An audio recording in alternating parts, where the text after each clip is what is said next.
На многопрофильной выставке, проходящей в Аше, предприниматель Динара Матаева представила десятки видов курута. По ее словам, сейчас особое внимание уделяется производству экологически чистой и качественной продукции. На ярмарке она рассказала посетителям об особенностях своих съедобных изделий.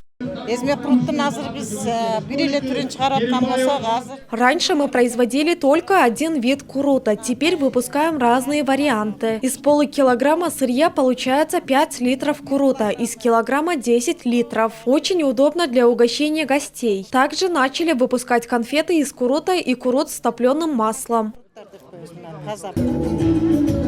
На ярмарке представлены продукты питания, молочная продукция, овощи, фрукты, сладости, изделия народных ремесел и национальная одежда отечественных и зарубежных предпринимателей. По их словам, цены здесь снижены. Мы привезли мед этого сезона и 2-3-летний мед. Раньше он стоил 700 сомов, на ярмарке продаем по 600.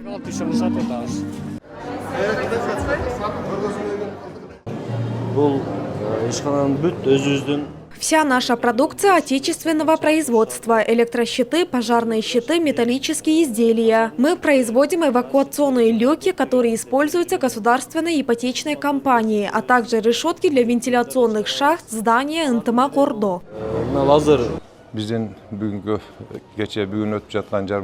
Всего в выставке участвуют около 90 предпринимателей. Состоялись встречи с предпринимателями из Узбекистана, Казахстана, Турции, России и Туркменистана для укрепления сотрудничества. В этом году ярмарка прошла успешно. 9-я международная ярмарка проходит в Волжском национальном драматическом театре имени Султана Ибраимова и продлится 3 дня. Айтунук Мамытова, Самара Асанова, Уран Адишев, ЛТР Ош.